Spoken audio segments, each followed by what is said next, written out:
В этом видео я хочу рассказать про универсальное, долго и обильно цветущее растение, которое можно выращивать в саду и домашних условиях.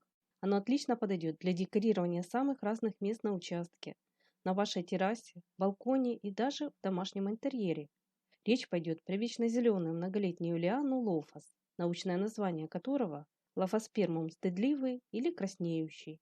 В народе его называют вьющейся глоксинией и гребнесемянником, так как лофос в переводе с латыни означает гребенчатое семя.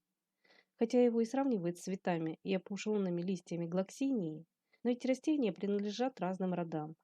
А вот с азариной лазающей лофос действительно находится в близком родстве, из-за чего их часто путают. Однако ученые выделили лофос в отдельный подрод. Преимущество этой лианы в том, что несмотря на свой высокодекоративный вид, она отличается редкой неприхотливостью и универсальностью. Цветение лофоса наступает уже весной и длится до самых холодов. Растение довольно активно наращивает свою вегетативную массу и за короткое время может образовать красивые каскады из изумрудной листвы и множество ярких колокольчатых цветов. Всего за сезон побеги лофоса способны отрасти на длину более 3 метров.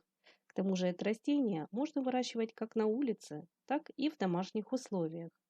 Такой неприхотливой лианой легко задекорировать зону отдыха, лоджию, фасад дома, арку или беседку, городской балкон и домашний интерьер.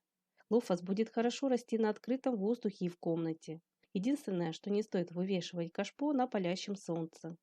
Эта лиана предпочитает хорошее, но более рассеянное освещение, а в холодный сезон она будет довольствоваться светом от обычных ламп.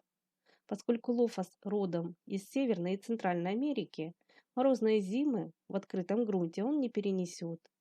С похолоданиями вазон с лианой можно занести в теплицу или домой. Я заметила, что она хорошо приспосабливается к разным условиям содержания и неплохо себя чувствует дома. И, конечно, самым главным преимуществом лофоса можно считать его беспрерывное цветение, завидную скорость роста и простоту в уходе. Никаких особых сложностей в выращивании этого растения я не заметила. И что еще приятно, его укорененные черенки очень быстро вступают в цветение. Если бы свои лианы я регулярно не обрезала, то их цветение началось бы уже в марте. Отдельно хочу сказать про формировку. Молодые побеги требуют обязательной прищипки. Из листовых пазух около места среза и не только там начнут развиваться новые побеги, и ваша лиана будет выглядеть намного пышнее. Продолжительное и обильное цветение также стимулирует каскадная обрезка. Ее принцип простой. Часть веток вы укорачиваете на 2 трети, часть наполовину, а остальные пускайте в вольный рост. Срезанные побеги не стоит выбрасывать. Лофос отлично укореняется, причем как с корнеобразователем, так и без него. Просто с укоренителем процесс образования корней будет немного быстрее. Если же им не пользоваться, то корешки появятся спустя 2–2,5 недели. Никаких особых условий для укоренения не нужно. Главное это чистый, рыхлый и в меру влажный грунт, свет и парниковый эффект.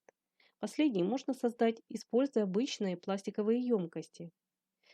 Мне у лофаса нравятся даже его изумрудные с зубчатым краем листья. К тому же на хорошем освещении лиана выдает много удлиненных колокольчатых цветов. Их длина до 7 сантиметров. В зависимости от сорта цветы могут быть белой, розовой или красно-винной окраски.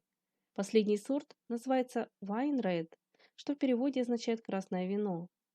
Особо красивое сочетание розового или красного лофоса с белыми цветами. Я считаю, что такой лианой можно украсить самые разные места.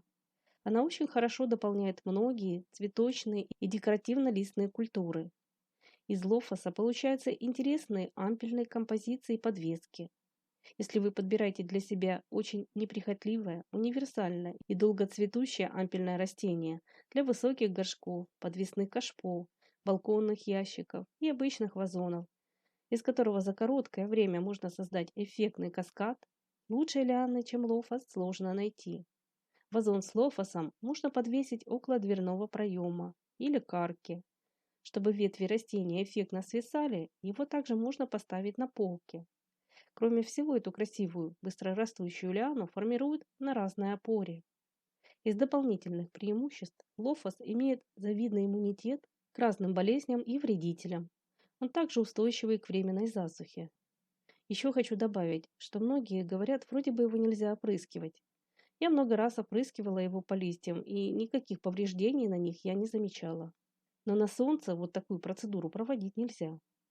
Луфас красивый сам по себе и в комбинации с разными растениями, например, с варигатной будрой.